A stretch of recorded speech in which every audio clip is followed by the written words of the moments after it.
수익과 비용부터 좀 보겠습니다. 사실 수익과 비용은 별로 할 건 없어요. 여기서는 그냥 계정 한 번씩만 정리하시면 그러면 끝나겠습니다. 자, 첫 번째는 이제 수익. 여기서부터 이제 손익계산서 얘기가 시작되는 겁니다. 수익은 기업의 경영 활동을 통해서 발생한 경제적 수익으로 자산의 유입이나 증가 또는 부채 감소에 따라서 자본의 증가를 초래하는 것을 말한다. 자본의 맨 마지막이 이익이었죠? 그게 주된 아이템 팔아서 번 돈이잖아요. 저 돈을 벌면 이익금이 생긴다. 이렇게 생각하시면 되겠죠? 그러면서 이제 부채가 떨어지겠죠. 차대변은 언제나 같아야 되니까. 수익은 주된 영업 활동으로 발생된 수익과 주된 영업 활동 이외의 부수적인 거래 등으로 발생한 차익으로 나누며 수익이란 용어는 주된 아이템을 팔았었을 때는 수익, 그 다음에 차익이라는 계정 이름은요 주된 영업 활동 외환 차익, 이렇게 생각하시면 되겠어요. 회계기간 동안에 발생한 경제적 수익 총유입으로 지분 참여자에 의한 수령과 관련된 것은 제외한다. 자, 여기서 말한 거는 이제 그 자본에서 주주와 돈놀이 있잖아요. 그런 건 제외하고 실질적인 수익만 말해준 겁니다. 그래서 영업수익, 그 다음에 영업의 수익 두 개를 나누고 있죠. 영업수익은 몇 번대요? 800번대. 800번대 얘기가 시작되는 거고, 그 다음에 영업의 수익은 900번대 나누시면 되겠죠.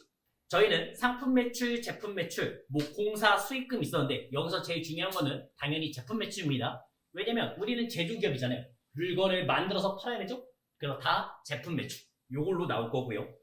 그 다음에 영업에 수익하시면 이자 수익, 배당금 수익. 배당금 수익 언제 썼어요? 우리가 주주 입장이죠? 그리고 이제 현금 배당 받았을 때 쓰시면 되겠죠? 주식 배당 받았을 때는요? 안 쓰죠? 그때는 안 씁니다. 그때는 회계 처리 안 하잖아요. 수량과 단가만 새롭게 산다 이런 얘기가 나오겠고요. 그 다음 임대료. 요거 조심하셔야 됩니다. 임차료는 800번대가 맞지만 임대료는 900번대예요. 그것만 주의하시면 되겠고, 단기매매증권 평가이익, 단기매매증권 처분이익, 외환 차익, 외화환산이익. 외환 차익과 외화환산이익 차이점이 뭐였어요? 기중이냐 기말이냐 요것만 나누시면 되겠죠. 기중이면 외환 차익이고 그 다음에 기말이었으면 외화환산이익, 요걸로 하시면 되겠죠. 그 다음에 유형자산 처분이익. 유형자산 처분이익 언제 썼어요? 우리 공식 있죠? 첫 번째는 취득 원가, 그 다음에 두 번째는 감노, 그 다음 세 번째는 받은 돈, 그 다음 네 번째는 유형자산 처분 손실 쓰시면 되죠. 이 유형자산 처분 손실 몇 번째라고요? 유형과 관련 있어요? 파는 게 뭐예요? 노트북, 뭐 이런 차량망 이런 거잖아요. 상관없죠? 우리의 주된 아이템과 상관없습니다. 900번대. 그래서 유형자산 처분 이익도 900번대 나온 거예요. 그 다음에 투자자산 처분이익. 투자자산 처분이익은 언제 쓰는 거예요? 우리가 토지 건물을 사용 목적이라면 토지 건물 씁니다. 근데 사용 목적이 아니에요. 나중에 가격이 오르면 팔을 거예요. 그때 계정이는 뭐였어요? 투자 부동산. 투자 부동산이었죠? 그때 쓰는 거죠. 팔았을 때 이익이 생겼을 때. 투자자산 처분이익. 그 다음에 자산 수증이익. 얘 언제 썼네? 무상으로 받았을 때 자산 수증이익. 그 다음에 채무면제이익. 부채를 안 갚아도 된다. 이렇게 나왔을 때 채무면제이익. 그 다음에 보험금 수익. 언제 썼어요? 우리 창고에 있는 상품 제품이 다 불타 없어졌습니다. 근데 우리가 어떻게 했어요? 보험에 가입했죠? 그러면 불타 없어졌을 때는 계정이는 뭐였어요? 재손실이고 그 다음에 나중에 보험금 받을 거 아니에요. 그때 쓰는 계정이죠. 네, 보험금 수익, 보험 차익 이렇게 말합니다. 검색해서 나온 거 쓰시면 돼요. 그 다음에 이제 자비 이렇게 가주시면 되겠죠. 그래서 1번에서는 상품 매출, 사업자 등록증, 업태가 도소매인 경우 완제품을 매입해서 판매하는 영업을 할 때 영업활동 대상이 되는 상품의 총 매출액에서 매출 할인, 매출 환입, 매출 애누리 차감하는 금액으로 간다. 많이 봤던 거죠? 재고자산 때 많이 봤습니다. 우리가 이런 공식 외우라고요? 아니요. 공식 외울 필요 없어요. 그러면 오랜만에 상품의 T를 한번 그려보죠. 상품은 재고자산이죠? 그럼 기본 자리가 차변, 기초가 되겠고 그 다음에 기만 쓰면 되겠죠.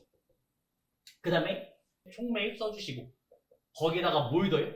운임. 취득 시 모든 부대 비용은 취득원가에 가산한다 해서 다 운임까지 넣어주시면 되겠고 그 다음에 대변 자리 매출원가. 매출원가 뜻이 간단하게 뭐였어요? 내가 샀을 때 가격 되겠습니다. 그 다음에 매입으로 보지 않는 거 빼면 되잖아요. 매입, 애누리 깎아줬고요. 그 다음 매입, 할인. 언제? 내가 물건을 샀죠? 근데 기본적인 세팅이 뭐예요? 외상거래라고 해요. 서로 못 믿어요. 그래서 내가 만약에 돈을 일찍 줬어요, 상대방한테. 그러면 상대방이 이제 깎아주는 게 매입, 할인이 되겠죠. 그 다음 또 하나, 환출. 샀는데 불량품이 나서 다시 반품했죠? 환출 나갔습니다. 그 다음에 하나 더. 상품, 제품, 원재료가 대변에 가면 저희는 뭘 써야 돼요? 조교판, 타계정. 타계정, 대체도 요 대변 자리에 있죠. 상품, 제품, 원재료가 대변에 있는 거니까. 이런 식으로 판단하시면 되고요. 그리고 이 앞에를 다 묶어서 판매가능. 원래 가지고 있는 거 팔 수 있고 이번에 산 것도 팔 수 있고 판매가능하고 말하시면 되겠습니다. 여기서 공식은 이제 순매출을 물어봤으니까 하나 더 써야 되죠. 이거는 재무상태표에 티가 되는 거고 우리가 손익계산서는 순매출에서 매출 원가를 빼주시면 매출 총이익이 나오죠. 이런 식의 공식이 되겠죠. 그러면 순매출과 총매출 차이가 뭐였어요? 자, 그럼 이걸로 해볼게요. 순매입을 구하고 싶어요. 그렇죠? 총매입에서 빼기 차감적 계정 빼면 되겠죠. 얘네들 빼면 되겠습니다. 그럼 순매출은 마찬가지로 총매출에서 매출 애누리, 매출 할인, 매출 환입 빼주시면 나오는 거죠. 그래서 이 공식이 보이는 거예요. 상품 매출은 총 매출액에서 매출 환입 및 애누리, 그 다음에 매출 할인 빼주시면 되겠습니다. 지금 제가 쓸 때는 각각 찢어서 썼지만 실제 검색하시면 이렇게 나와요. 매출 환입 및 애누리. 요거 한 가지로 되어 있습니다. 그 다음에 이제 제품 매출. 사업자 등록증 업체가 제조업. 이제 내가 만들어서 파는 거죠? 꼭 공장만 제조업은 아니에요. 우리가 길거리에 있는 간판 있잖아요. 그 간판도 제작해서 팔죠. 다 제조업입니다. 이것도 만들어서 팔면 다 제조업. 제조 과정을 거쳐서 제품을 생산하여 판매하는 영업할 때 영업활동 대상이 되는 제품의 총 매출액에서 매출 할인, 매출 환입, 매출 애누리 차감한다. 공식은 똑같습니다. 우리가 어차피 원가에서 이제 첫 번째 얘기를 해야 됩니다. 일단 T는 보통 3개를 그리시면 되고요. 첫 번째는 원재료, 그 다음 두 번째는 제공품. 제공품 뜻이 뭐예요? 만들고 있는 중, 그 다음에 최종적으로는 이제 제품이 나오겠죠. 이렇게 3가지의 T를 그리시면 되는데 원가는 계산 문제가 5개 있어요. 그 중에 첫 번째 문제가 이 앞에 있는 거랑 연관이 돼 있어요. 상기업에서는 우리가 물건을 사왔죠? 그 다음에 팔았죠. 제조기업은요? 우리가 물건을 만들어야죠. 그러면 보드마카를 만들어 쳐요. 만들 때 3가지의 투입 요소가 필요합니다. 재료비가 처음에 들어갑니다. 그러니까 뭐 플라스틱, 잉크, 우리가 원재료 사오는 거 있죠? 직접 재료비가 들어오겠고, 그 다음에 두 번째는 우리가 물건을 만들 때 일하는 사람들이 필요하겠고요. 그 다음에 세 번째는 제조원적비는 이제 물, 전기 이런 걸 생각하시면 되겠어요. 이 3가지의 투입 요소를 통해서 우리가 물건을 만듭니다. 재료비, 농비, 경비 이렇게 생각하시면 돼요. 3가지의 투입 요소. 이걸 다 더해서 저희는 이렇게 불러요. 단기 총 제조원가. 단기. 올해 총 제조원가. 근데 공장에서 말할 때는 보통 1년 단위가 아니라 보통 한 달 단위. 한 달에 내가 쓴 돈 있죠. 직원의 인건비, 그 다음에 원재료비, 그 다음에 뭐 전기요금, 수도요금 이 물건들을, 이 금액들을 다 더합니다. 그래서 뭐 예를 들어서 1000만 원이 나왔다. 그리고 물건을 1000개를 만들었다. 그러면 한 개당 가격이 나오겠죠. 그런 개념이에요. 그래서 내가 쓴 모든 돈, 단기 총제조원가.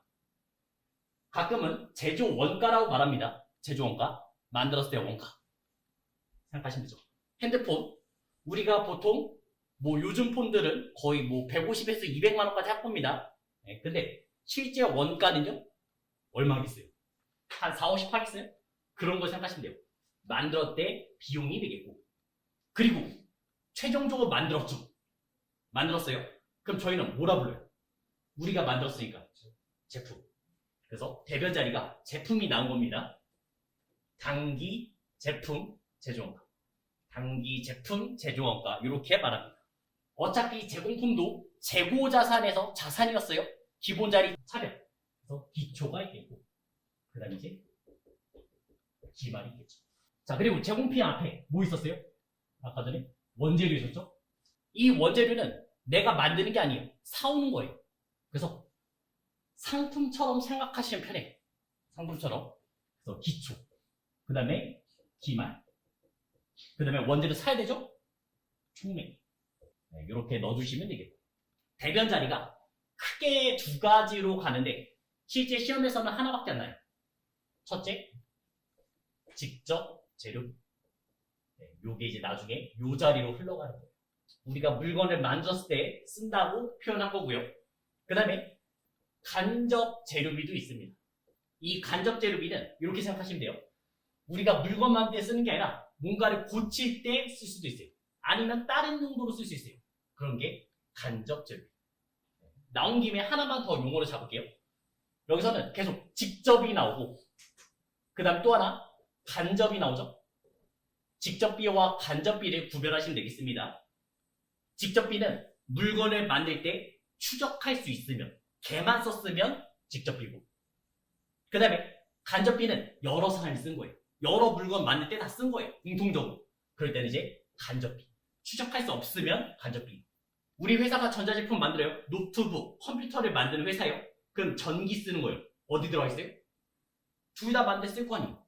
그런 게 이제 간접비가 되는 거고요. 그 다음에 직접비, 직접 재료비, 직접 노무이 있죠? 그 물건만 만들었다고요. 이렇게 구별하시면 됩니다. 이건 나중에 원가에서 조금 더 자세하게 말할게요. 자, 그 다음에 이제 제품. 제품은 이제 본사 얘기가 되는 거예요. 본사. 이 앞에까지는 다 공장 얘기예요. 그러면 본사에서 물건 팔고 남아있는 게 있겠죠? 그게 이제 기초. 기초 제품이 남아있었고, 그 다음에 이제 공장에서 물건 만들었을 거 아니에요. 그거 갖다 줬겠죠? 단기 제품 제조 원가가 요 자리에 들어옵니다. 요 자리. 그래서 이름이 똑같아요. 단기 제품 제조 원가가 요 자리에 들어요. 그 다음 이제 물건을 팔을 거니까 당연히 대변 자리에는 매출 원가를 쓰시면 되겠고, 그 다음에 이제 남아있는 기말. 우리가 물건을 만들 때 원재료의 T, 제공품의 T, 제품의 T, 그리고 시작해야 돼요. 원재료에서는 어차피 물건을 사오는 얘기예요. 상품처럼 생각하면 편하다 했어요. 기초, 기말, 그 다음에 총매입이 있겠고, 그 다음에 이거 다 물건을 만들 거죠? 그래서 직접 재료비가 나중에 공정에 들어간다는 얘기죠. 그 다음에 직접 노무비, 제조간접비, 얘네들도 사실 T가 다 있습니다. 근데 시험에서는 거의 안 내요. 그러니까 안 내요. 솔직히 안 내요. 그래서 그냥 자리만 직접 재료비, 직접 노무비, 제조간접비 쓰시면 되겠죠. 이 세 가지 합쳐서 뭐라고요? 단기 총제조원가. 내가 돈을 얼마큼 썼냐? 그렇게 표현한 거고요. 그 다음에 단기 제품 제조원가는 몇 개 만들었냐? 나중에는 개수가 나올 거예요. 그 다음에 하나당 가격까지도 구할 수 있어요. 단기 제품 제조원가. 그리고 만든 걸 어떻게 해요? 나중에 본사로 보내겠죠. 본사로 보내겠고, 그 다음에 이제 기초 기말 매출원가 이렇게 나오겠습니다. 요 문제가 이제 오늘 해야 할 실무 있죠? 1번에 나옵니다. 우리가 실무 1번이 이거였잖아요. 뭐 거래처 쓰고 계정 과목 찾아서 적여놓고 이랬죠? 근데 하나가 회전시키는 문제가 있어요. 요 회전시키는 문제. 내가 만약에 이제 장부에서 찾을 거예요. 얘네들을 찾을 거예요. 그러면 이 앞에까지 얘기는 제조원가 명세서에서 찾아주시면 돼요. 조회가 가능하다고 얼마큼 썼는지. 그 다음에 요 뒤에는 손익 계산서에서 찾아주시면 되겠습니다. 요번에는 이제 영업의 수익이에요. 아까 전에 상품 매출과 제품 매출은 주된 영업 활동이었잖아요. 800번대 얘기였고, 요번에는 영업의 900번대. 900번대 수익이 되겠죠. 영업의 수익이란 기업의 주된 영업 활동이 아닌 활동으로부터 발생한 수익을 말한다. 이자 수익. 이자 받은 거죠. 금융 이외에 판매업, 제조업 등 영위하는 기업이 일시적인 유효자금 대여하고, 유효자금은 돈의 여유가 있어요. 그거를 대여했고, 그 다음에 받은 이자 및 할인료를 말한다. 이는 실제 현금 수령뿐만 아니라 기간 경감에 따라서 발생한 미수 이자까지 포함하고 있다. 우리 선선, 미임이 있었죠? 발생과 이연이 있었잖아요. 앞에를 발생이라 불렀고, 그 다음 뒤에를 이연 불렀죠? 뒤에 선선, 계정 이름 2개. 뭐였어요? 선급, 비용. 비용을 미리 냈다고. 보통 누구 얘기요? 보험료. 뭐 자동차 보험료, 화재 보험료, 그 다음에 선수, 수익. 얘는 보통 누구 얘기요? 임대료. 그래서 건물주예요. 빌려주고 1년치를 한 번에 받는 얘기. 그리고 이 앞에 있는 미미, 미지급 비용. 또 하나 미수, 수익. 지금 나온 게 여기죠. 요거는 다 이자예요. 이자. 그래서 시험 자체에서는 앞에밖에 못 냅니다. 세무에서는 일부러 뒤를 낼 수도 있긴 해요. 근데 저희는 다 앞만 신경 쓰면 돼요. 자, 그 다음에 배당금 수익, 주식 등 장기, 단기 투자 자산 관련해서 이익 또는 잉여금 분배로 금전으로 받은 배당금을 말한다. 현금 배당. 그 다음 임대료, 영업 위의 목적으로 부동산 또는 동산을 타인에게 임대해서 사용하고 일정 기간마다 그 사용 대가로 받은 임대료 처리하는 개정 과목이다. 그 다음에 단기 매매지권 평가 2. 평가니까 12월 30일 얘기가 되겠죠. 증감만 따지시면 되겠죠. 얼마만큼 올랐는지, 얼마만큼 떨어졌는지 그 얘기만 따지시면 되겠고. 그 다음에 단기 매매지권 처분이 그거를 팔았을 때. 어차피 주식 얘기는 3가지밖에 없잖아요. 취득, 평가, 처분. 그 다음 외환 차익, 외화 환산 이익. 외환 차익은 우리가 이제 물건을 팔았는데 돈은 나중에 받을 거예요. 그러면서 이제 달러가 바뀌잖아요. 1달러당 1,000원에서 1,200원 됐다. 그런 상황들. 꼭 달러만 나오진 않습니다. 엔화, 위안화도 나오니까 조심하셔야 돼요. 특히 엔화 나오면 조심하셔야 돼요. 왜냐? 시험에서는 항상 1달러당 1,000원. 이렇게는 줘요. 근데 엔화는 100엔당 이렇게 줘요. 100엔당 1,000원. 그럼 계산 어떻게 하셔야 돼요? 우리 원칙이 뭐였어요? 1엔당 10원이 되겠죠. 바꿔서 가셔야 됩니다. 이런 것만 조심하시면 되겠어요. 외화환산 이익은 이거는 기말에 평가받는 얘기죠. 12월 30일 평가받는 얘기. 그 다음에 유형자산 처분이, 투자자산 처분이, 유형자산이면 사용 중인 그런 물건들을 팔았을 때. 그 다음에 투자자산 하시면 저희가 이제 투자 부동산 이런 거 팔았을 때. 그 다음 자산 수중이익, 채무면제이익, 그 다음에 보험금 수익. 그런 개정 과목들이 있겠습니다. 여기서는 개정이랑 한 번씩 정리만 하고 넘기시면 돼요. 자, 대손충당금 환입. 12월 31일에 대손충당금 만들었잖아요. 1,000만원 만들었고 그 다음에 쭉 썼을 거예요. 이번에는 손해가 하나도 없어요. 그냥 1,000만원 그대로 있습니다. 근데 내년에 피할 것은 이게 2023년 12월 31일이고 그 다음에 2024년 12월 31일에 이때 내년에 800만원 필요할 것 같다 말했습니다. 그럼 돈의 여유가 있잖아요. 꺼내시면 되겠죠. 차변에 대손 충당금 200만원 꺼내시면 되겠고 그 다음에 대변에는 대손 충당금 환입 200만원 받으시면 되겠죠. 요거는 이제 케이스 2번이죠. 케이스 1번. 예를 들어서 1,500이 필요하다. 그러면 얼마 보충이에요? 500. 차변에 얘 보충할 때 그냥 만들 수 있어요? 아니잖아요. 비용 처리하고 만들어야 하잖아요. 그럼 대손 충당금 언제 받는 거였어요? 못 받을 거 준비한 거죠. 외상 매출금 받으러 옴을 준비한 거죠. 차변에 대손 상각비 500 쓰면 되겠죠. 그 다음에 대변에는 500만원 보충하시면 되겠습니다. 그런 얘기였고 주된 거래입니다. 이거는 주된 거래. 외상 매출금 받으러 매 관한 얘기요. 근데 우리는 주된 거래 말고도 또 있잖아요. 뭐예요? 돈을 빌려주고 못 받을 수 있잖아요. 그때 개정이요. 얘는 800번대고 900번대 개정이요. 기타의 대손 상각비 가주시면 되겠죠. 주된 거래냐 주된 거래 아니냐 요것만 따지시면 되겠습니다. 거래처의 부도 파산 등으로 채권에 대한 대손이 확정되는 경우 회수불능 채권으로 대손 충당금 우선 상기하고 대손 충당금이 부족한 경우에는 그때는 대손 상각비로 하겠다. 그러면서 이제 기타 채권 써져 있죠? 기타의 대손 상각비 얘는 900번대를 뜻하고 있습니다. 사채 상환이 우리 사채 얘기 저번 시간에 나왔었죠. 사채도 공식이에요. 따지고 보면 1번 뭘 써요? 사채. 비유동 부채라서 대변이 기본 자리입니다. 그 사채의 금액은 뭘 쓰셔야 돼요? 액면가를 써야죠. 액면에 써져 있는 가격. 내가 고객한테 약속한 거예요. 이 돈을 3년 뒤에 주겠다. 그거를 약속한 액면가를 쓰셔야 돼요. 그 다음에 두 번째 공식은, 두 번째는 여기는 이제 사채를 내가 주면서 돈을 받겠죠? 그래서 뭐 예를 들어서 얘가 100만 원이면 90만 원을 받았어요. 보통 예금 받았습니다. 얘는 무슨 가요? 발행가. 나중에는 장부가가 되는 거예요. 장부에 써져 있는 가격. 할인 발행이 할증 발행이요? 할인 발행이죠. 100만 원짜리 90만 원 받았으니까 손해봤죠? 할인 발행 되겠습니다. 그래서 세 번째가 사채, 할인 발행, 차금 10만 원. 이렇게 나오겠죠. 자, 더 얘기할게요. 그러면 사채 발행했을 때 그냥 발행이에요? 아니잖아요. 사채 발행비라는 게 되잖아요. 사채 발행비 어떻게 써요? 뭔가 수수료 비용 처리해요? 안 하죠? 차감하고 받으시면 되죠? 네, 여기서 빼고 받으시면 되겠습니다. 그래서 사채 발행비는 발행가에서 차감하고, 사채 할인 발행 차금은요? 얘는 어디서 빼요? 액면가에서 차감한다.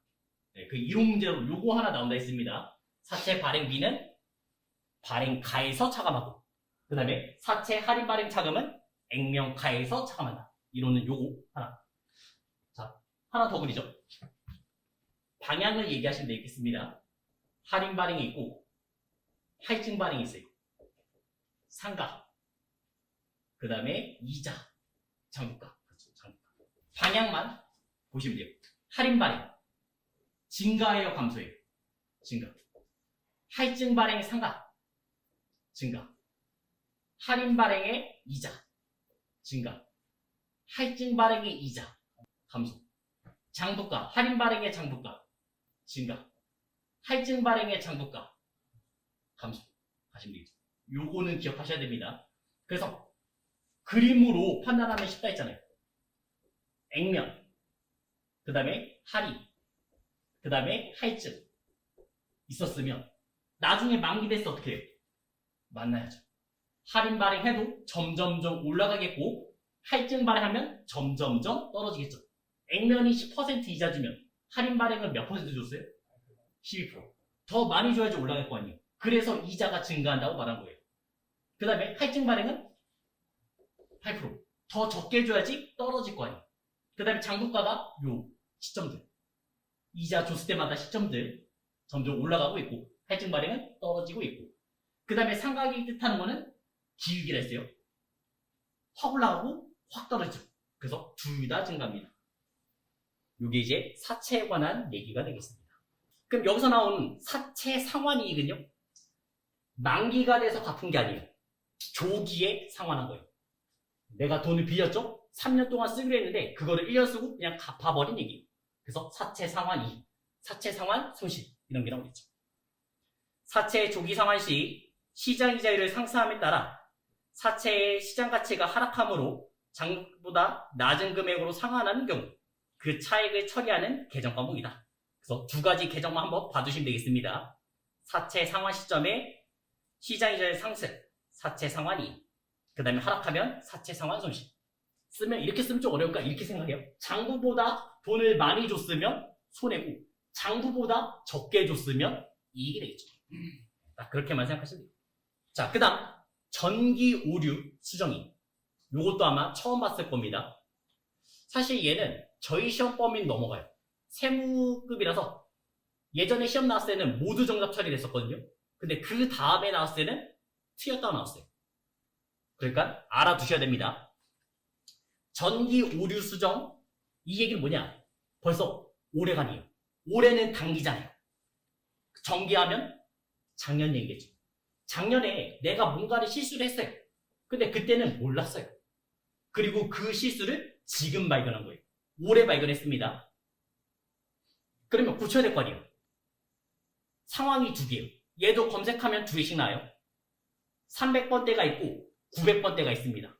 검색을 하면 그 사건이 중요하지 않으면 900번대 영업의 손익으로 쓰시면 되겠고, 만약에 그 사건이 중요하죠? 그러면 재무상태표를 다 뜯어 고쳐야 돼요. 그게 300번대예요. 300번대는 자부. 그것만 구별하시면 됩니다.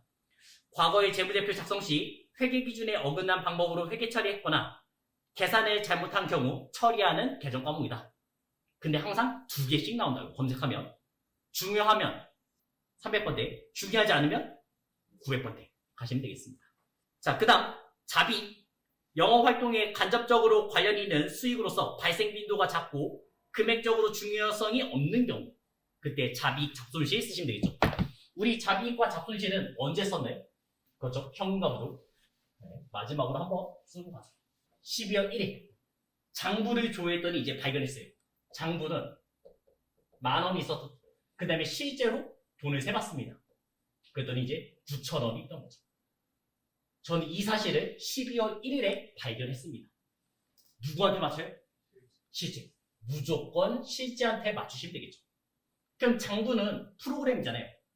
거기서 1,000원을 빼야 돼요, 넣어야 돼요? 빼면 되겠죠? 현금 1,000원 빼주시면 되겠고, 그때 쓰는 계정이란 현금죠. 얘는 현금이 많을 때도 쓰고요, 그 다음에 적을 때도 쓴다 했잖아요.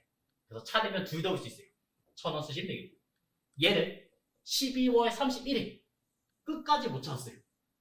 공시할 수 있어요? 못 하잖아요. 그러니까 대변에 현금 과부족을 1,000원을 없애버렸고, 그 다음에 이제 비었잖아요. 손해요, 이익이요? 손해, 비용자예요. 잡손실 쓰면 되고, 이렇게 하시면 되겠습니다. 저번 시간에 시험 문제 나왔었죠? 어떻게 하기로 했어요? 얘 시험 문제 나오면 틀릴 수가 거의 없습니다. 어떻게 하기로 했어요? 계정별 원장을 조회하시면 돼요. 그러면 현가부족이 차변이나 대변에 금액이 써 있을 거라고요. 무조건 반대를 쓰면 되겠죠. 지워버리고, 그 다음에 뭐 자비익을 쓰건 아니면 잡손실 쓰건 쓰시면 끝나겠죠. 자, 그 다음에 이제 156페이지 아래쪽에 수익의 인식 기준. 수익과 비용은 원칙적으로 발생 기준에 의해서 인식한다. 원칙이죠. 원칙. 자, 재무상태표의 작성 기준 뭐였어요? 총구유일, 총액주의, 구분 표시, 그 다음에 유동성 배열법 빠른 것부터, 그 다음에 잉여금 구분 하나 있었죠? 손익계산서는요? 한번 보고 오죠. 그 얘기가 다시 시작하는 거니까. 책으로 25페이지 보시면 손익계산서의 작성 기준 나올 겁니다. 제일 첫 번째가 뭐예요? 발생 기준이잖아요. 발생 기준. 수익 비용. 그것이 발생한 기간에 정당하게 배분하도록 처리한다. 발생 기준. 방금 전에 나왔던 얘기. 그 다음에 실현주의. 그 중에서 수익만 따진다면 실현되는 것. 수익은 실현 시기 기준으로 계산한다. 그 다음에 수익 비용의 대응 원칙. 내가 이 돈을 벌려면 이 돈을 써라. 그 다음에 총액주의. 서로 상기하지 말고 다 써달라. 그 다음에 구분 계산. 아까 전에 순매출에서 매출원가 빼면 매출 총이익. 거기서 판관비 빼면 영업이익 나온 거 있죠? 구별해서 써달라. 500번대지, 800번대지, 900번대지. 그거를 구별해달라는 얘기고요. 그 다음에 환급금액 표시. 대손충당금 환입은 판매비와 관리비 마이너스 금액하겠다. 그냥 이런 건 참고만 해주시면 되겠습니다. 수익과 비용은 원칙적으로 발생 기준. 돈을 받은 거 상관없다고요. 우리가 12월 26일에 팔았으면 돈은 내년에 받아도 상관이 없다 했죠. 올해 수익으로 잡으시면 되겠습니다. 어차피 그때 차변의 외상 매출국, 대변의 제품 매출, 수익 계정 쓸 거 아니에요. 수익의 시점은 업종별로 상이하지만 자산의 증가나 부채의 감소와 관련해서 미래 경제적 효익이 증가하고 이를 신뢰성 있게 측정할 수 있을 때 인식하겠다. 재화의 판매. 자, 재화의 소유에 따른 유의적인 보상과 위험, 구매자의 이전이다. 이거 너무 중요합니다. 이 부분은 이론으로 잘 내니까 여기는 한번 체크해주세요. 수익의 인식 시점에서 잘 내주세요. 재화의 소유에 따른 유의적인 위험과 보상이 구매자에게 이전된다. 이 얘기는 내가 핸드폰을 팔았어요. 그럼 상대방이 핸드폰을 떨어뜨릴 수 있겠죠? 위험. 그 다음에 핸드폰을 쓰면서 혜택. 그럼 위험과 보상이 이전됐고요. 넘어갔고요. 상대방한테. 그 다음 두 번째는 판매자는 판매한 재화에 대해서 소유권이 있을 때 통상적으로 행사하는 정도의 관리나 효과적인 통제를 할 수 없다. 제가 만약에 정수기를 팔아봐요. 정수기 우리 매장에 있을 때는 맨날 관리했어요. 계속 뭐 닦고 쓸고 다 할 수 있습니다. 하지만 팔았으면 못하겠죠? 뭐 2개월이나 3개월에 한 번씩 가서 뭔가 필터 교체해주고 청소해주고 이 정도 하겠죠? 그래서 효과적인 통제를 할 수 없다. 그 다음에 세 번째는 수익 금액을 신뢰성 있게 측정할 수 있다. 물건 팔았으니까 돈 받아야 될 거 아니에요. 얼마 받아야 되는지 계산할 수 있다고. 그 다음에 경제적 효익, 유익 가능성 매우 높다. 어차피 3번, 4번은 같은 얘기. 그 다음에 거래와 관련해서 발생했거나 발생한 원가를 신뢰성 있게 측정할 수 있다. 여기서 하나만 드세요. 다만 신뢰성 있게 측정할 수 없다면 그때는 부채로 인식하시면 되겠습니다. 그 계정 이름은 선수금이 되는 거예요. 어떤 케이스냐? 제일 대표적인 케이스가 상품권이에요. 내가 홈플러스, 이마트 이런 데예요. 거기서 상품권을 팔았어요. 50만 원 받고 팔았습니다. 수익으로 인식해요? 상품권 팔았을 때 수익 인식해요? 안 하잖아요. 그럼 언제 수익이에요? 상품권이 회수됐을 때. 그때가 수익이 되는 거죠. 그럼 상품권 팔았을 때는 선수금. 네, 계약금 받았다. 이렇게 생각하시면 되겠습니다. 그리고 이 사람이 다시 와서 물건 사서 상품권 줬을 거 아니에요. 회수가 됐죠? 그때 수익으로 인식하시면 되겠습니다. 그 다음 용역의 제공. 용역은 대신 일해주는 거예요. 대신 일해주고 그 다음에 이제 돈을 받는 얘기죠. 우리가 이제 공장이잖아요. 공장에서 외주 맡기잖아요. 상대방한테 외주 맡겼습니다. 그때 계정 이름 뭐였어요? 외주 가공비. 네, 외주 가공비도 자주 나오니까 한번 체크만 해주시고요. 거래 전체의 수익 금액 신뢰성 있게 측정할 수 있다. 경제 수익 유익 가능성이 매우 높다. 진행률 여기 체크. 용역은 항상 진행률로 갑니다. 왜요? 건물, 배를 만들어봐요. 그런 게 하루아침에 만들어져요? 아니요. 몇 년에 거쳐서 만들어지겠죠? 그러면 내가 몇 년 동안 돈을 못 받아요? 아니잖아요. 어느 정도 진행이 되면 돈 달라고 청구하겠죠. 그래서 진행률로 가겠습니다. 용역은 진행률. 이렇게만 체크하시면 되고요. 그 다음에 거래 유형별 수익의 인식, 위탁 판매. 여기서부터는 이제 재고자산 때 했던 얘기가 다시 시작되는 거예요. 제가 물건을 팔 겁니다. 근데 저는 홍보를 너무 못해요. 저를 뭐라 불러요? 위탁자. 그리고 이 물건을 어떻게 해요? TV 홈쇼핑에 맡기겠죠? 이 사람들을 뭐라 불러요? 받았으니까. 수탁자. 그 다음에 이 물건 이름은 적송주. 그래서 이 B가 수탁자가 물건을 팔았을 때 수익을 인식하시면 되겠죠. 내가 물건을 넘겼을 때 수익 인식해요? 안 하잖아요. 그 얘기가 다시 한번 나온 거예요. 그래서 수탁자가 제3자에게 물건을 팔았을 때 그때 수익으로 인식하시면 되겠죠. 그 다음에 시용 판매. 이게 뭐였어요? 한번 써보세요. 고가의 물건. 우리가 안마의자를 팔 겁니다. 근데 안마의자가 몇백만 하니까 한 번에 선뜻 사기가 좀 걱정이 되는 거예요. 그래서 어떻게 해요? 한번 써보세요 해서 물건 넘겼죠. 팔았어요? 아니죠. 그 사람의 구매 의사가 있어야지만 판 거죠. 그 얘기가 되겠죠. 구매자가 인수를 수락한 시점 또는 반품 기간이 지났을 때 그때 팔았다고 보시면 되겠습니다.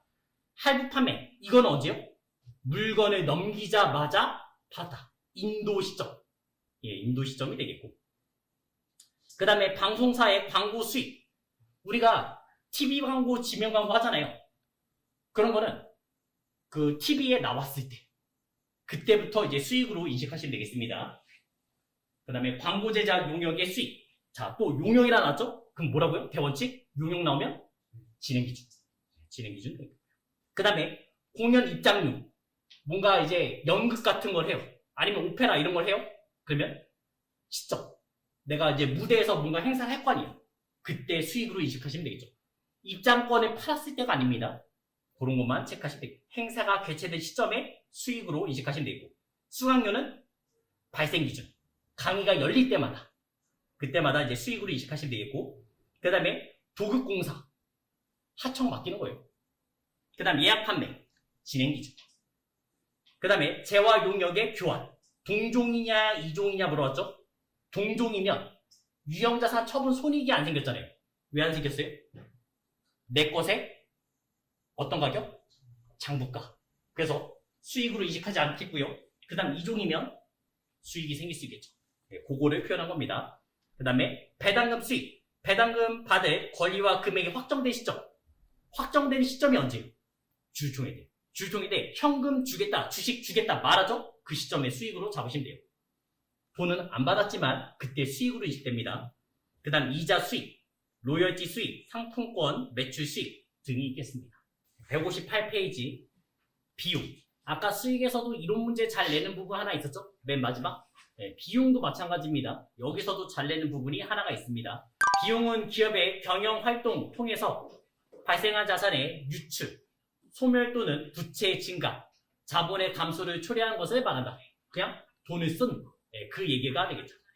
비용은 주된 영업활동으로 발생된 비용과 주된 영업활동 외에 부수적인 거래 등으로 발생한 차손 나누며 회계기간 동안에 발생한 경제적 효익 감소로서 지분 참여자에 대한 분배와 관련된 것은 제외한다. 여기서도 두 가지를 나누시면 돼요. 첫 번째 비용은 주된 영업활동이죠. 그게 비용이었고 그 다음에 주된 영업활동이 아니면요. 그럼 뭐 쓴다고요? 차손 쓰면 되겠습니다. 영업비용은 이제 상품 매출원가, 그 다음에 제품 매출원가. 대표적인 게 두 가지 되겠죠. 우리는 제품 매출원가 요게 되고요. 그 다음에 판관비, 800번대 판관비 하시면 급여. 우리 직원한테 돈 주는 게 급여. 그럼 한번 또 생각해봐요. 800번대 급여가 있었고 그 다음에 500번대 급여 있잖아요. 근데 500번대 급여가 없을 때도 있었다 했어요. 그때 뭐 쓰기로 했어요? 임금. 임금 쓰시면 되겠죠. 그 다음에 회사 입장에서는 퇴직급여 주는 것도 비용이죠. 퇴직급여. 그 다음 복리후생비. 우리 직원한테 뭔가 해주는 게 복리후생비. 그 다음 여비교통비. 출장 갔을 때 여비교통비. 그 다음에 기업 업무 추진비, 차량 유지비, 수수료비용, 광고 선전비, 생과금과 도서인쇄비, 운반비, 교육훈련비, 감가상각비, 대손상각비, 소모품비, 보험료, 통신비, 임차료, 수송화해비, 잡비 이겠습니다. 그건 다 오른쪽에서 하나씩 설명하면서 갈게요. 종류는 나왔어요. 다 판관비. 그럼 기부금은? 기부금도 비용이죠? 800번대예요? 900번대예요? 영어과 관련 있어요? 없죠? 그렇죠? 없죠? 그러니까 900번 가시면 되겠습니다. 그래서 영업의 비용 보시면 기부금이 시작하잖아요. 기부금, 이자 비용, 유형자산 처분 손실, 단기매매증권 평가 손실, 단기매매증권 처분 손실, 외환 차손, 외화환산 손실, 매출채권 처분 손실, 재해손실, 적손실 뭐 이런 식으로 나눠주시면 되겠습니다. 자, 매출원가. 매출원가란 상품, 제품 등의 매출액에 대응되는 원가로서 일정 기간 중에 판매된 상품이나 제품 등에 대해서 배분된 매원가 또는 제조원가를 말한다. 우리 아까 T 그렸을 때 대변자리 있었잖아요. 대변자리. 그게 매출원가였죠? 네, 그거를 말한 거였습니다. 상품에 T 그렸을 때 대변자리. 생각해 주시면 되겠고요.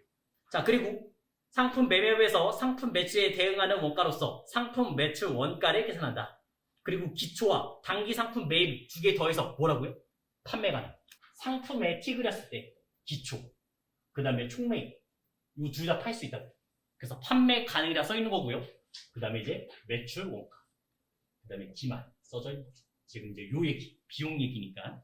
그 다음에 제품 매출 원가, 요것도 아까 공장에서 세 번째에서 우리 제품에 T 그렸잖아요. 제품, 기초, 기말, 차변 계정 이름 뭐였어요? 여기 이름, 단기, 제품, 제조원가. 공장에서 만든 게 들어왔고, 그 다음에 이제 여기도 이제 매출원가. 똑같습니다. 매출원가, 비용. 그거를 말하는 겁니다.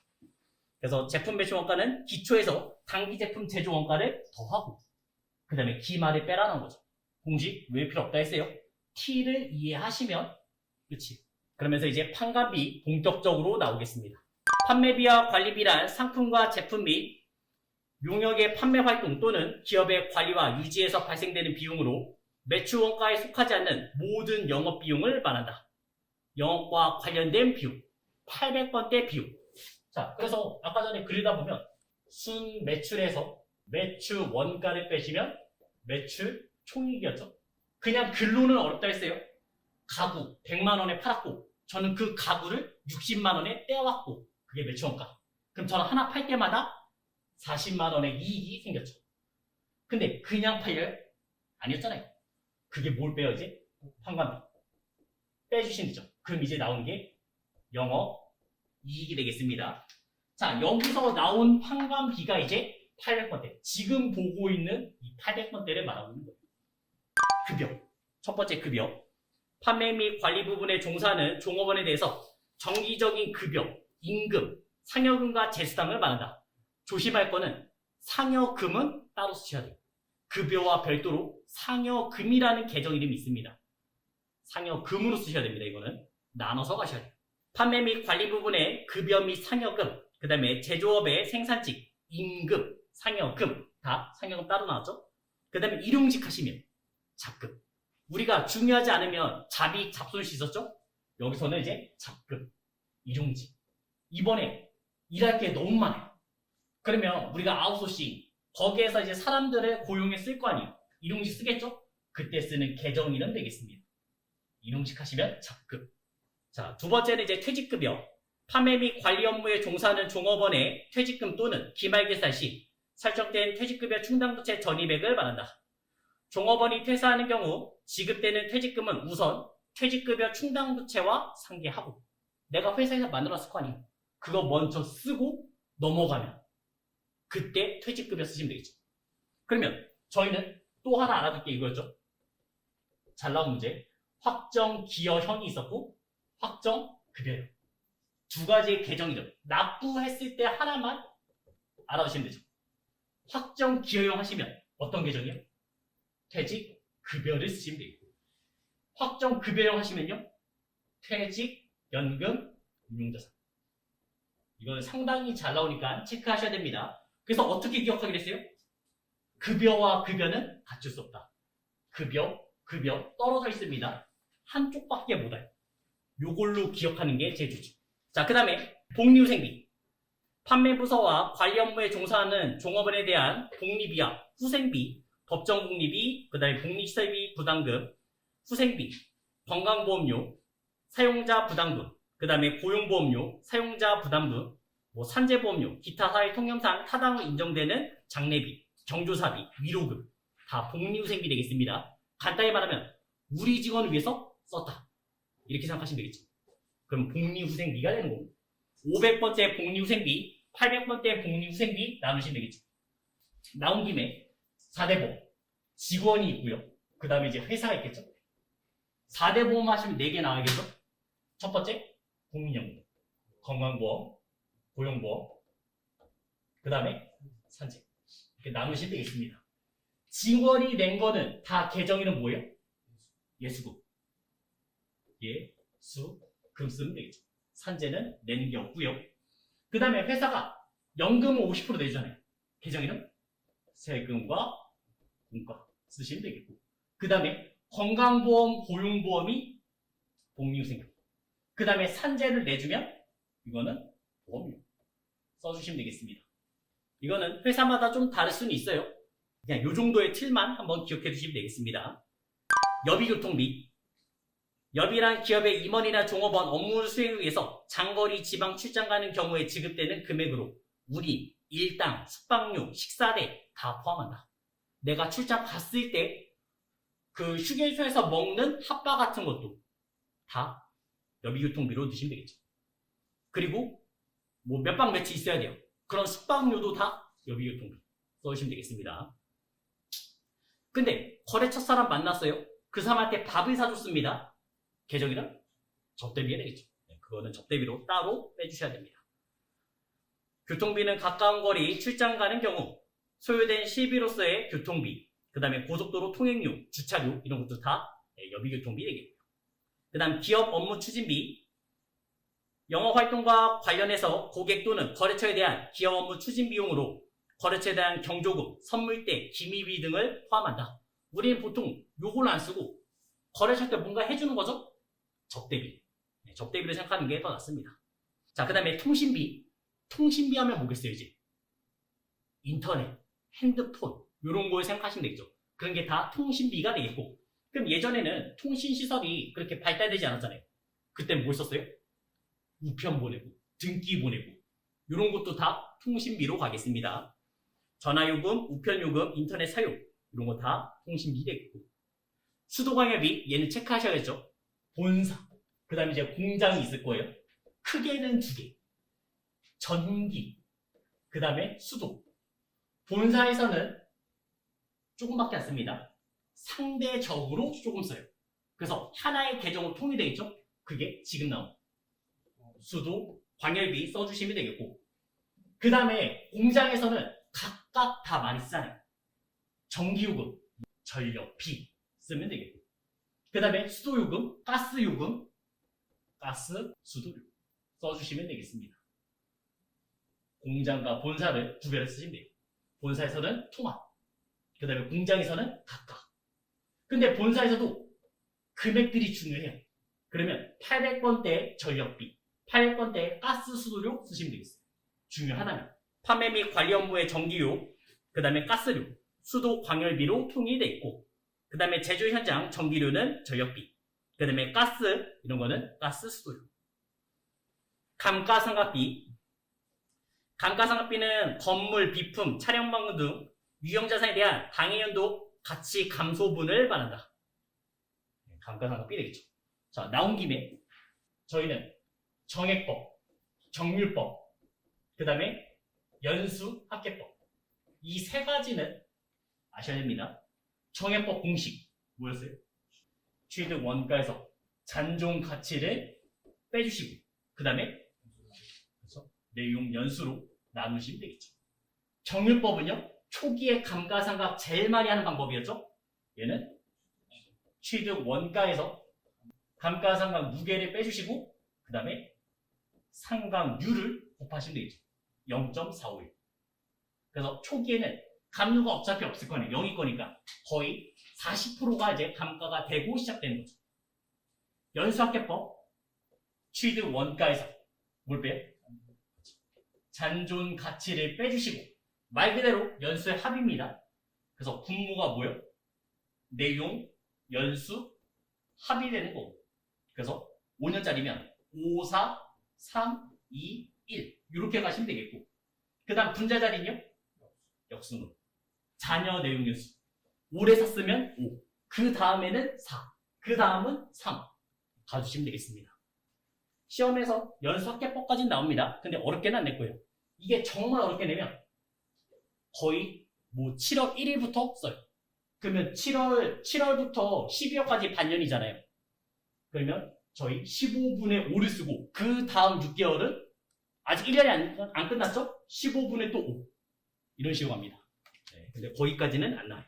감가상각을 우리가 얘는 자동이에요. 자동결산인데 수동결산 12월 30일 날 썼다 쳐요.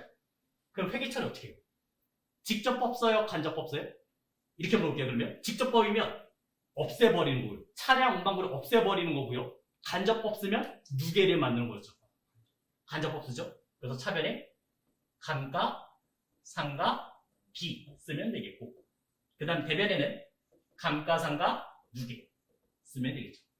근데 어차피 자동결산에서 이렇게 쓸 일은 거의 없을 거예요. 그리고 고정자산 등록하죠? 알아서 됩니다.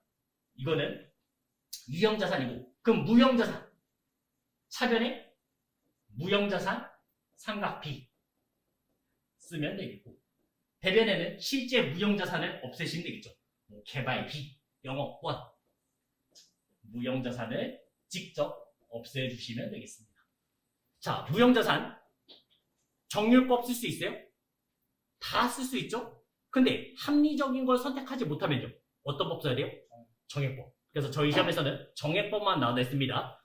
문제 내는 스타일이 조금 다르겠어요. 얘는 직접 무형자산 없앴잖아요. 그래서 자녀 내용 연수 아니면 그 가치 이렇게 말합니다. 내가 쓰고 남아있는 가격이 2,400이다. 네, 이렇게. 그 다음에 4년 남았다. 그거를 계산해 주시면 되겠습니다. 자, 그 다음 임차료. 빌리는 얘기죠. 토지 건물 등의 임차료서 특허권 사용료, 그 다음에 기술도의 사용료 포함하겠다. 네, 대표적인 거는 건물, 임차하는 게 제일 많이 나오겠습니다. 차 렌트하면요, 차도 일단 임차료예요. 근데 차를 장기 렌트가 아닌 하루짜리 있습니다. 그럴 때는 보통 수수료비 가주시면 되겠습니다. 수선비 고치는 거죠. 수선비 하시면 우리 예전에 자본적 지출이 있었고 수익적 지출이 있었잖아요. 자본적 지출은 자산의 가치가 증가했죠. 그래서 건물에 엘리베이터, 에스컬레이터 이런 거 고쳤을 때 자본적 지출이었고, 수익적 지출 하시면요, 단순 형태 유지. 그래서 도색, 도장 이런 게 이제 수선비를 많이 썼습니다. 그 다음 차량 유지비, 이건 차를 고치거나 차에다가 기름 넣거나 아니면 주차료, 다 차량 유지비로 가시면 되겠죠. 차량망구 유지비용, 주유대금, 그 다음에 주차비, 통행료, 차량 수리비, 다 차량 유지비로 쓰시면 되겠습니다. 다 800번대 얘기입니다.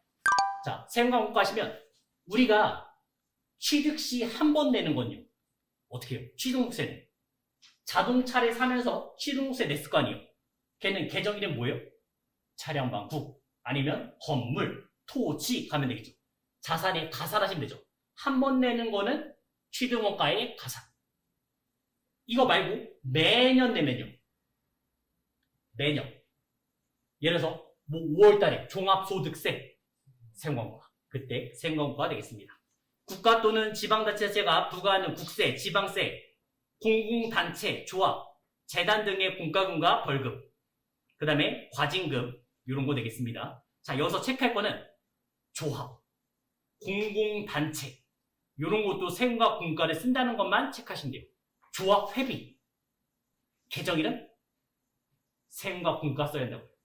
자산구입 시 부과되는 취득세, 관세는 취등원가에 가산하시면 되겠고, 재산유지에 관련 재산세, 자동차세, 그 다음 면허세 이런 거는 세금과 공과 넣으시면 되겠죠. 그 다음 보험료, 뭐 자동차 보험료, 화재 보험료 다 들어가겠죠. 건물, 비품, 차량망 등에 대한 화재 및 손해보험 등 보험료, 판매와 관련된 해상보험료, 보관 중인 재고자에 대한 화재보험료 등을 말한다. 다 보험료 되겠죠. 자, 여기서 환급이 있다 없다만 나누시면 돼요. 솔직히 시험에서는 여기까지 안 나요. 내가 보험에 가입해서 환급금 있어요. 만기가 되면 환급금이 있으면 보험료 쓰겠어요? 아니요. 그때는 예금의 성격이에요. 내가 장기로 돈을 넣어놓고 나중에 탈 수 있잖아요. 만기 환급금이 있는 경우, 그런 건 이제 저축성 보험이라 말합니다. 그런 거는 장기성 예금. 이 계정을 쓰시면 되겠고, 환급이 없어요. 자동차 보험료 같은 거 환급 없잖아요. 그냥 나가는 거잖아요. 그런 거는 보험료. 이렇게 나눠주시면 되겠어요. 중요하진 않습니다. 네, 이거는 나중에 세무에서는 조금 중요할 수는 있어요. 환급이 되냐 안 되냐에 따라서 나눌 수 있는데 지금은 안 중요해요. 자, 그 다음에 경상연구개발비. 우리 무형자산에서 코로나에 약간 효과가 있는 물질을 탐색하고 있습니다. 무슨 단계요? 연구 단계가 되겠고, 그 다음은 이제 개발 단계로 나누시면 되겠죠. 연구 단계 포인트는, 단어의 포인트는 탐색이에요. 어떤 물질이 효과가 있는지 탐색하는 포인트, 여기에다 포인트 주시면 되고, 개발 단계의 포인트는요, 요거는 설계. 이론 문제가 어렵긴 않는데 정말 어렵게 내면 이것까지 따져요. 자, 책으로 한번 체크만 해드릴게요. 연구 단계. 프로젝트의 연구 단계에서 미래의 경제적 수익, 창출할 무형자산 존재한다는 것을 입증할 수 없기 때문에 내가 이걸로 돈 벌 수 있다는 게 입증이 안 되죠? 다 비용 처리해 주시면 되겠습니다. 그래서 사례를 보시면 새로운 지식을 얻고자 하는 활동, 연구 결과 또는 지식, 탐색, 평가 등의 활동, 재료장치, 제품, 공정, 시스템에 대한 여러 가지에 대한 탐색 활동, 탐색에 포인트를 주시면 되겠고요. 그러면 아직까지 자산이 안 됐잖아요. 이때 계정 이름? 연구비. 그 다음에 이제 또 한 장을 넘겨서 108페이지 개발 단계. 개발 단계에서는 개발 활동이란 새로 또는 현저히 개량된 재료, 장치, 제품, 공정 시스템 생산하기 위해서 연구 결과가 기타 지식, 계획적으로 적용하는 활동으로서 상업적인 생산을 시작해서 이전의 활동을 의미한다. 그래서 여기는 크게 두 가지로 하잖아요. 실패와 그 다음에 성공과잖아요. 제약을 개발했습니다. 거기서 1상, 2상까지 통과했는데 3상에서 실패했으면 그냥 끝난 거죠. 실패. 그럼 다 비용 처리하셔야겠죠. 계정이는 경상연구개발비. 지금 나온 게 여기죠. 경상연구개발비가 되는 거고, 그리고 여기서 성공을 하면 이제 개발비라는 자산이 되겠죠. 이 개발비 자산 앞에 썼던 비용들 있잖아요. 이 비용들 포함할 수 있어요? 포함 안 되겠죠. 네, 요걸 포함하는 순간 분식회계가 되는 겁니다. 이거 생각보다 많이 걸립니다. 일단 연구비는 얘는 무조건 판관비로 끝나고요. 판관비밖에 없고요. 경상연구개발비는 두 가지로 또 하죠. 공정과 관련이 없으면. 코로나 때 이제 마스크 공정을 막 바꿔서 생산량을 증대시켰습니다. 그런 거는 제조 원가로 가주시면 되겠고, 그거 외에는 다 판관비로 나누시면 되겠죠. 얘가 두 개. 뜯어보면 두 개가 있다는 얘기입니다. 운반비. 운반비는 내가 물건을 샀을 때예요, 팔았을 때예요? 샀을 때는 취득원가에 다 가산되는 거죠? 팔았을 때 판매자가 돈을 낸다면 그때 운반비 썼죠. 상품, 제품, 발송 및 운송 과정에서 발생하는 운임 등을 말한다. 판매자가 냈을 때 운반비라는 개정 쓰시면 되겠고, 그 다음 교육훈련비. 이거는 우리 직원들을 교육하는 얘기죠. 외부 강사가 들어와서 교육하는 얘기. 그래서 매년 개정세법이 바뀝니다. 그때마다 이제 외부 강사 와서 우리 직원들을 교육했다. 그때 교육훈련비라는 개정을 쓰시면 되겠죠. 3.3%를 떼고 주시면 되겠습니다. 종업원의 직무능력 향상을 위한 교육 및 훈련과 관련된 비용으로 강사 초청료, 학원 연수비 등 포함되겠다. 도서 인쇄비. 신문 잡지 명함하시면 도서 인쇄비. 도서 인쇄비는 도서 구입 및 인쇄와 관련된 비용. 그 다음에 포장비. 이런 거는 안 나옵니다. 상품 및 제품 등 포장하는 데 지출한 비용. 그 다음에 소모품비. 이거는 소모성 물품이죠. 만약에 중요하게 생각하면 소모품이라는 자산 가시는 거고, 중요하지 않으면 소모품비 쓰시면 되겠죠. 그 다음에 수수료 비용. 제공받는 용역에 대가를 지불할 때 사용되는 비용으로 말하며 금융수수료. 금융수수료라면 이체했는데 우리가 이체료가 나올 수 있잖아요. 대부분 뭐 무료일도 많은데 이체 나왔을 때 그때 수수료 비용. 그 다음에 관세 같은 거 낼 때 돈으로 내면 상관없어요. 근데 카드 긁으면 카드 수수료가 있습니다. 그런 것도 수수료 비용 써주시면 되겠죠. 그 다음에 자문 용역비, 법물 수수료 다 수수료 비용 쓰시면 되겠고, 광고 선점비. 상품 또는 제품의 판매 촉진 활동과 관련된 비용으로 불특정 다수에 대한 광고 선점 목적으로 할 때 광고 선점비 되겠습니다. 이건 뭐예요? TV 광고, 지명 광고, SNS 광고 다 광고 선점비 되겠죠? 불특정 다수한테 주는 거잖아요. 그럼 이런 거는요. 길거리에서 물티슈 나눠줬어요. 광고 선점비. 불특정 홍보한 거니까. 요번에는 불특정 다수가 아니에요. 특정한 사람만. 예를 들어서 롯데백화점이. 롯데백화점에 VVIP들이 있을 거 아니에요. 뭐 연에 1억 이상씩 매출을 올려준 사람들. 그 사람들 관리하겠죠. 롯데백화점에서 저한테 관리하겠어요? 절대 안 해요. 네. 어차피 가도 안 사요. 근데 그런 1억 이상 쓰는 사람한테는 당연히 홍보를 합니다. 이런 게 새로 나왔다. 한번 와라. 하면서 이제 뭔가 서비스를 줄 거예요. 그런 사람한테 광고를 할 수 있겠죠. 특정 고객만을 상대로 지출하는 비용은 기업 업무 추진비. 그 다음 대손상각비. 일반적인 상거래에서 발생한 매출 채권에 대한 대손상각을 말한다. 회수가 불확실한 채권에 대해서 합리적이고 객관적인 기준에 따라서 산출한 대손 추인액과 회수 불가능한 채권은 대손상각비로 처리하겠다. 매출 채권 하시면 넘어가는 돈이 있을 거 아니에요. 대손상각비고, 그 다음에 주된 거래가 아니었으면 기타의 대손상각비. 거기서 나온 거죠. 800번대냐 900번대냐 나눈 얘기가 되는 거고. 그 다음 건물관리비. 요거는 최근에 몇 번 낸 적 있어요. 그렇게 자주 내진 않는데 그래도 한번 체크는 해주시기 바랍니다. 건물이나 시설의 관리에 지출된 비용을 처리하는 개정 과목이다. 뭐 예를 들어서 건물에 전등이 나갔어요. 아니면 청소. 이런 거 다 건물관리비. 무형자산 상각비, 견본비. 제품 등의 홍보를 위해서 샘플을 제작하거나 견본품을 제공할 때 사용되는 개정 과목. 견본. 샘플로 하나 주는 거 있죠? 견본비. 그 다음에 잡비 나왔죠. 중요해요? 중요하지 않겠죠. 잡비. 그거 외의 비용들 다 잡비로 넣으시면 되겠습니다. 여기까지가 이제 판관비였어요. 상당히 많았어요.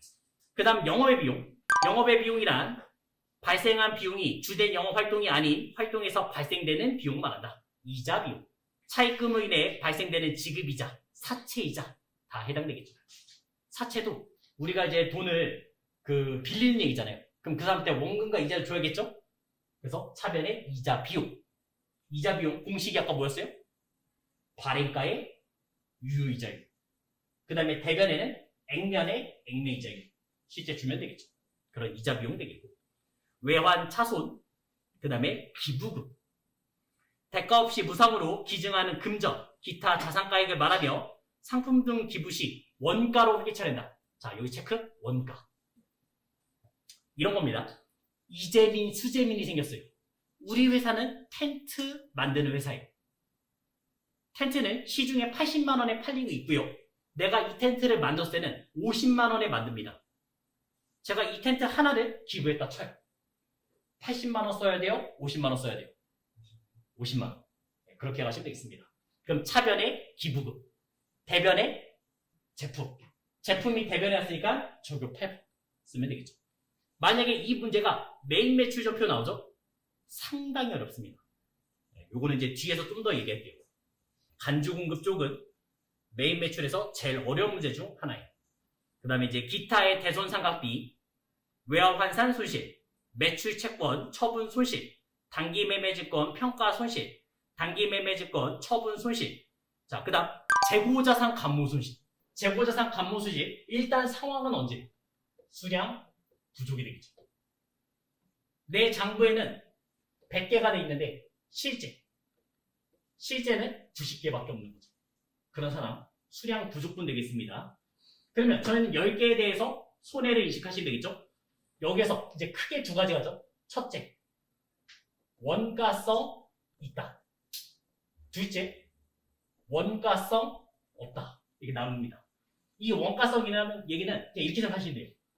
정상이냐, 비정상이냐 구별하시면 돼요. 휘발유 같은 거 보관해놓으면 날아갈 거 아니에요. 그런 거는 정상. 회계 처리가 따로 있어요?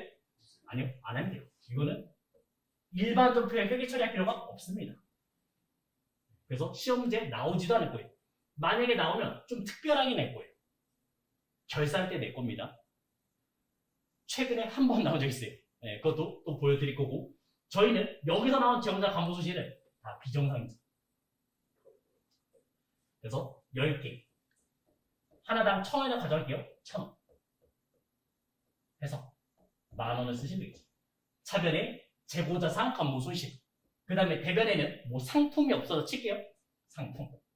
그러면서 이제 적용 8번까지 쓰시면 되겠습니다. 수량 부족분이었고요. 하나 더 있잖아요.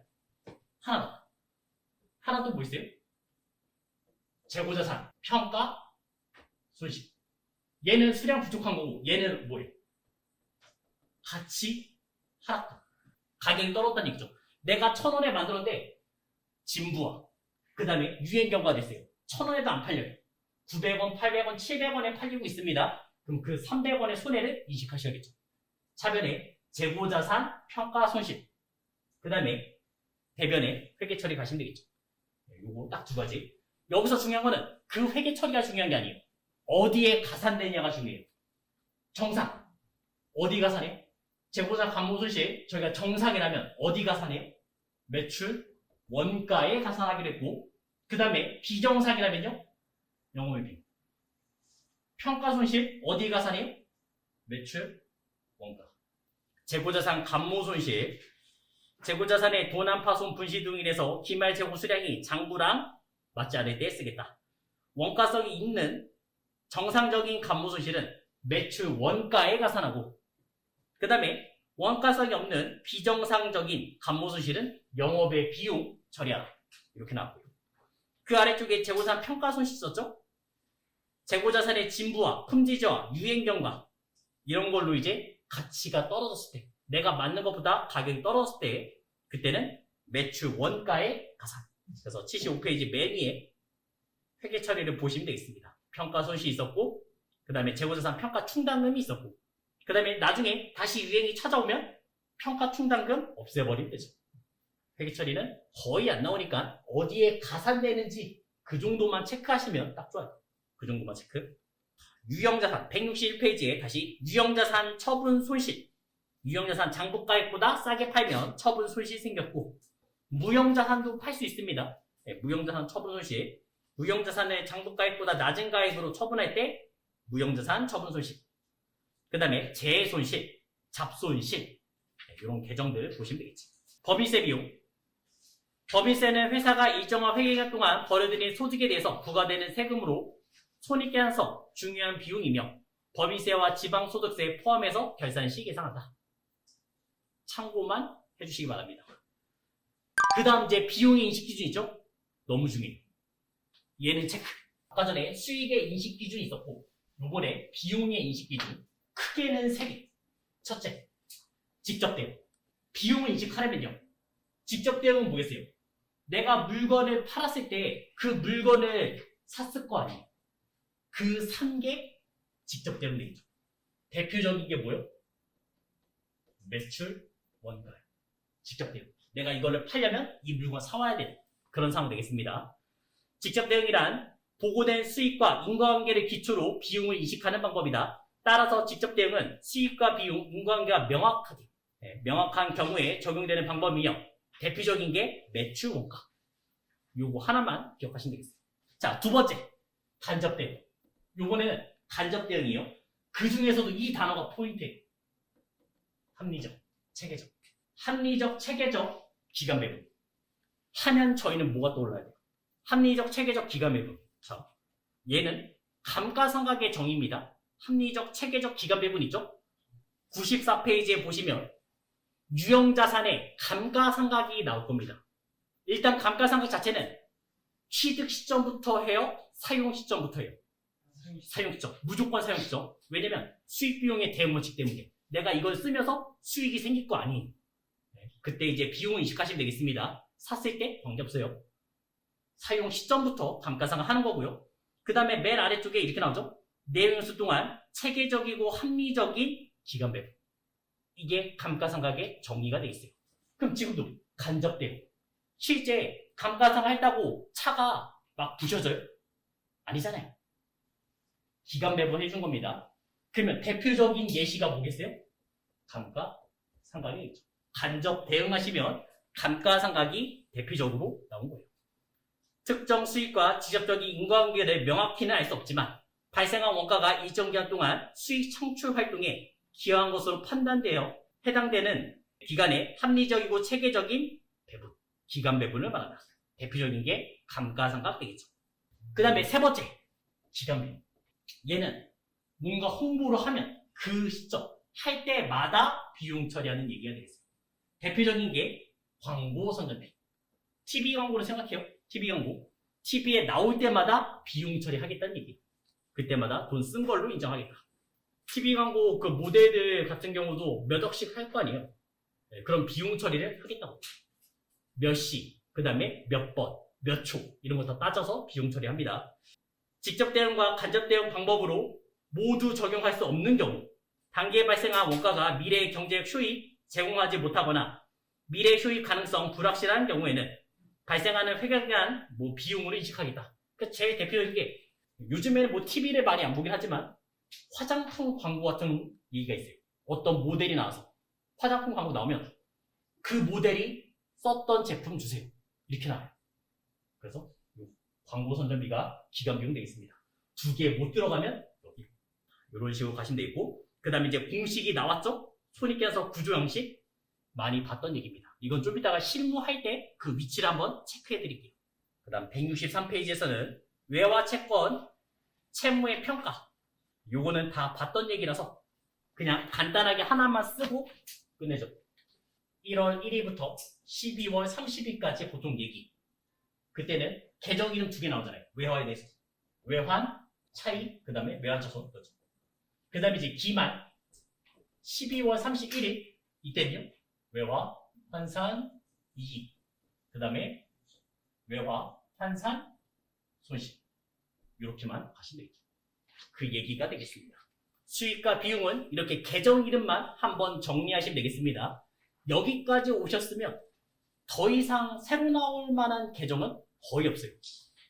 계정은 여기까지만 정리하시면 다 끝난다고 보시면 되겠습니다.